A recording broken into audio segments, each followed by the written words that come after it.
If you're in an unfavorable circumstance or a circumstance where you're like, I don't see a way out, it's over for me. Don't go off of what you see right now. What you see right now is in the process of changing, even if you don't see or know how. God is working on things, the universe is conspiring, whatever it is you believe in. Things are happening. Don't underestimate the power of the unseen.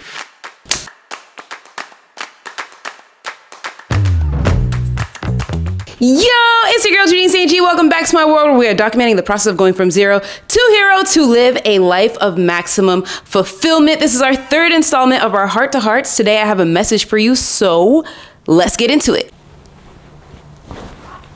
All right, so today we're shifting gears a little bit just because this felt very pertinent. Like I felt like I had to come here and tell you this because of something that happened last night. But before we get into that, the main thing that I want to say today is if you are in a situation or your current circumstance just isn't favorable or isn't preferable, or you know, you're really struggling, you're nervous about something, you're nervous about making rent, you're nervous about being able to pay a medical bill, you're nervous about I don't know, like the health of a parent or a loved one, I just want you to not go off of what you see in this circumstance.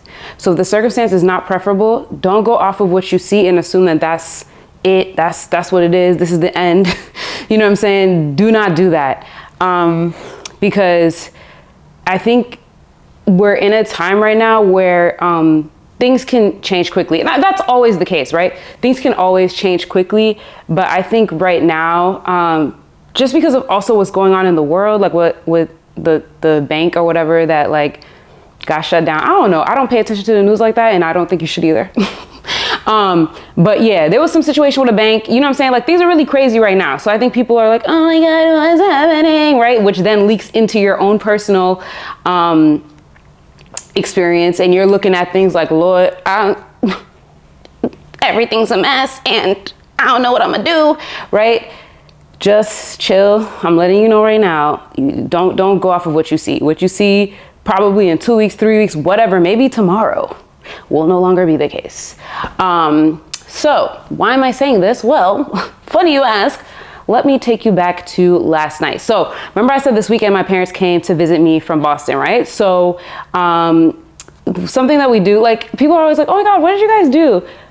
I am a homebody. I don't know if it's because I'm Haitian, I grew up like that. And my parents are like, yeah, we could just chill in the crib. So we didn't really, it was nothing crazy, but something that we usually do, one of the things that we do is like, we just go on walks. We just go on walks and talk or whatever. My mom's back was hurting yesterday, so she opted not to walk, but my dad and I, we went on this walk and we were just talking. And he was just like asking me just questions like about stuff. I don't know why I'm being mad secretive today, but whatever. It's not even secretive. He was just like trying to find out like how I was doing or whatever. Cause I feel like my dad and I, we have our heart to hearts are more so like face to face. Like we talk on the phone, but I feel like I talk to my mom on the phone more than I talk to my dad. Anyway, neither here nor there. I'm walking with my dad and we get to the courtyard area in the area that I live in, right? So there's like a courtyard, my building's here, there's like a Whole Foods, a whole bunch of different shops and whatever in the courtyard. So we get to the courtyard, we're walking, and we were having a conversation about whether or not we believe it's possible for people to change, right? And for the longest time, my dad believed that people don't change. What you see is what you get, which a lot of times be true. But I'm like the optimist and I'm like, no, people can absolutely change. It's just about their mind and like what they set their mind to. And if they decide they want to change, you know what I'm saying? Like the thing that I believe is variable is the time. So some people can change like this. Other people, it might take them their whole life before they change, you know what I'm saying? But like, I really do believe change is possible. Anyway, so we were going back and forth about that. And I was telling him like, yeah, like I just feel like if you really set your mind to it, and he's been coming around more to like my argument around it, but I was saying like if I really feel if you put your mind to it, even if you have no idea how it's going to happen, somehow it will happen. And I started giving him the example of what I guess this was probably back in 2012 when I was still living in Boston. I had just graduated college. I had turned down Teach for America because I was like, nope, I'm going to follow like what I feel in my heart. And at that time it was fitness. So I was training a woman who lived in the downtown Boston area. If you're familiar with downtown Boston, it's like if you live down there, you got monies, okay, shmonies. So anyway, she lived in this full service building. It was beautiful. Her and her husband and her daughter, but her daughter had ended up moving out. But anyway, I remember like I used to go train her there, and like we were really close. This is Joanne. If Joanne is watching this, then she already know. We would like train, and then we would just like hang out upstairs. She was like another mom basically. So I remember being in her building and being like, yo, like I want to live in a building like this when I grow up. At the time I was like 23 maybe, and I was like, yeah, when I'm older, I'm gonna live in a building like this. Mind you, I had no idea how I was gonna do it, because I was like, I don't even know. I was still in the time of like trying to figure out how you even make a career in fitness, and I wasn't making like barely any money. So to me, I was like, I don't know how I'm gonna make this jump from here to here, but I'm going to figure it out, and I'm going to live in a building like that. Okay, years passed. I low-key forgot that I even made that declaration or whatever. But lo and behold, in 2020, I moved into this building, which is a full-service building. That's a story for another day, because we got to go deep into that, because when I tell you the rest, you're going to be like, huh? Like, this doesn't sound like the promised land. But like I said, I will explain. So cool. I'm telling my dad about that. And I was like, yeah, Pop, because remember, like when I was training Joanne, I used to say like, I'm going to live in a building like that. Like, it was like one of the times when I started to see like, okay, this is what I want. Society would have said, oh, get a house so you could have equity. And I'm like, nah, I want to rent in a dope ass place, like, period. So I was telling my dad that, and I was like, yeah, Papi. And then like, look like where I'm at, you know what I'm saying?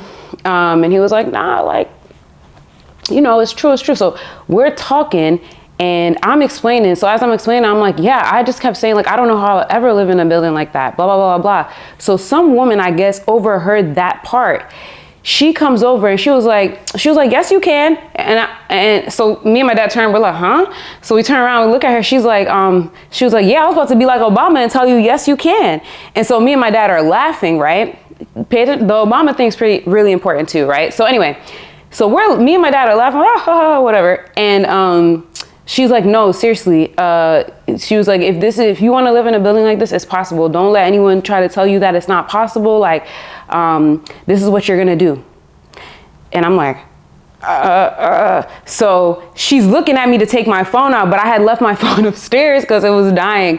So I'm like, oh, Papi, let me use your phone. So I use my dad's phone, and I'm texting myself. So she's listing off a whole bunch of different organizations and like applications that I could put in to get into the lottery, right? Now I had heard of the lottery before, but I never really like, there's a lot of steps and it can get really confusing unless you really know what you're doing. This woman literally laid it out. She was like, go to here, go to here, go to here, go to here, go to here. And then to the point where she went over it with me to make sure I wrote it all down. Like, she was like, do you have it? She was like, okay, no, repeat it back to me. Like, we were in school for a minute, in that whatever 7-minute exchange that I had with her. So I write it all down. I texted to myself, and I was like, and then she just left. She was like, all right, like, good luck. She was like, make sure that you share it with, us. Because like a lot of times, like we don't really be having access to information like that. You know what I'm saying? So, anyway, I say all this to say, right? I look at my dad looks at me and he's like, because what we were talking about originally, right? I was like, yeah, somehow I ended up in this building. Now the woman didn't know that I was living in this building, obviously, right? But it's like, it was proving exactly what I was telling my dad, right? And how change happens. A lot of times it's not even just your effort that you put into the change. It's you setting your mind and the intention, and then things conspiring in such a way that it comes about, right? Now that's not exactly, that is my story. I haven't actually told you the story of how I got into this building. But the reason why this encounter with this woman was important is because of what I was talking about before. If you're in an unfavorable circumstance or a circumstance where you're like, oh, I don't see a way out, it's over for me, or whatever the case might be, right? So right now, remember yesterday we were talking about the financial goals and trying to get to that freedom money, right? Because I've transitioned into really making content creation full-time a real thing for me, but I'm also doing it in a very, how would you say it? I think the world would call it reckless. I would say that I'm following spiritual logic, right? Again, concepts that we're going to get into at another time, but basically I'm saying that I am very behind on rent, like months behind, right? Because we waiting for the bank account to catch up, which it will. But the other day I was getting kind of nervous because my lease is actually up in May, right? This coming May, which means we really have like a few days in a month for God to be like, and something happen, right? So that like I can either catch up, I can either stay here, or I can move somewhere else, whatever the case might be. Anyway, the last few days I've been kind of just like meditating on a lot of things, because remember I told you I'm going through this like death of old self or whatever, and I've been praying like to God, like, yo, what's about to happen? Like, am I staying here? Am I not staying here? Like, are we going to be able to clear this balance? You know what I'm saying? Like, I don't know what's going to happen, because I've never like gotten to the end of my lease with a balance on my account for my rent. So yeah, I was, I was kind of praying on it, like, yo, like, give me the plan. You know what I'm saying? Like, what's next? Like, and so, and it's funny because I didn't spend too much time on it. I haven't been dwelling on it crazy because I've been focused on this, making sure that I'm just throwing myself deep into what it is that I'm doing. That's another benefit of being in your purposes work, because you can really just get lost in it, and it will like sustain you in that way. But anyway,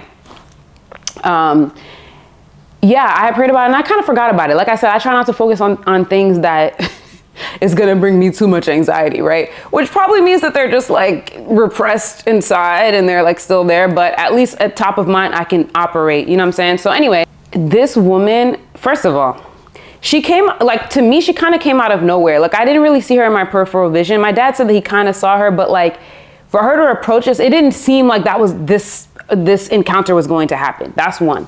Two, she said Obama, right?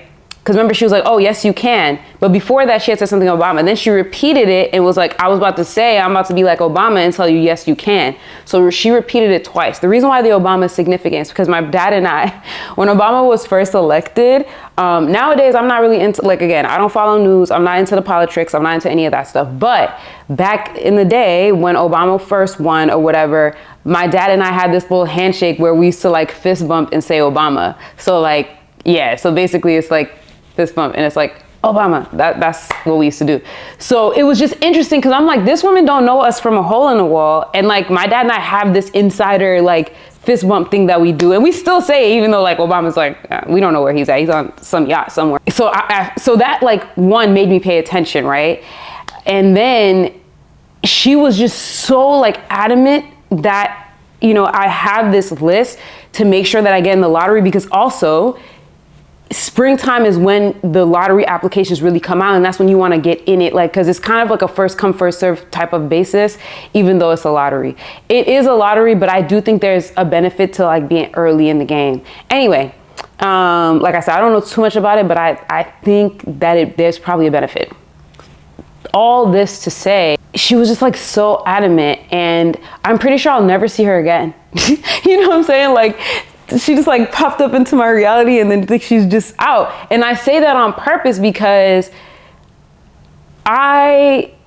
you know, some people be like, oh, why are you reading so into that? Da, da, da. Like, people could just be nice for no reason. People could, but first of all, I live in New York City. And I'm not saying that people are not helpful here, but for her to take time out to stop and talk to me and make me write this, that stuff doesn't really happen here. Like, if you know, have a baby with like a stroller and you're trying to get up the stairs or whatever the case might be, you're carrying a lot of stuff, you're trying to get up the stairs from the train, yes, people will help you. But like, for people to stop and have a conversation with you to give you information, no, that's not common, one. And two, like, again, that whole Obama thing, it's just the whole thing, right? Me and my dad talking, she don't even realize that I'm already living here. You know what I'm saying? Which I think is like almost double confirmation. It's like, nah, girl, like, God got you, really. So it's to say that, you know, when I went to pray originally about like what's about to happen, I was looking at my circumstance, right? And thinking like, well, by the standard of the world, I'm Fucked. But like,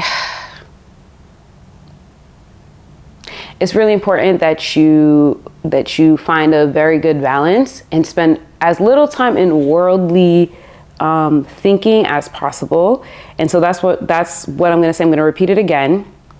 Don't go off of what you see right now. What you see right now is in the process of changing, even if you don't see or know how, right? There's things happening behind the scenes. God is working on things. The universe is conspiring, whatever it is you believe in, right? Things are happening. Don't underestimate the power of what you don't see. Don't underestimate the power of the unseen, because things will just pop up in your reality. Like that woman to tell me, yeah, yes, you can live in a building like this. You're about to be in a lottery. You know what I'm saying? So yeah, that's all I had to say. And, hopefully we can all just woosah and calm down for a little bit. Just breathe for now. And just let it all come together, right? But don't do your best not to waste too much energy being too worked up about how crazy the circumstance looks right now. Cause, I can tell you now being in the situation and having no idea how it's going to happen. And I can tell you from prior experiences that I've had where things just, all of a sudden things open up. So be open to that. Stay cool, be calm. You know what I mean? All right, I'm gonna stop rambling now because I wanted this to be short, but I feel like I have a tendency to talk for like 30 minutes at a time. So, okay, bye, love you. Oh, also, if this was helpful at all, if this resonated, if this was relevant to your current situation, please like, share, and definitely subscribe, because there's more where that came from. That was whack. Okay.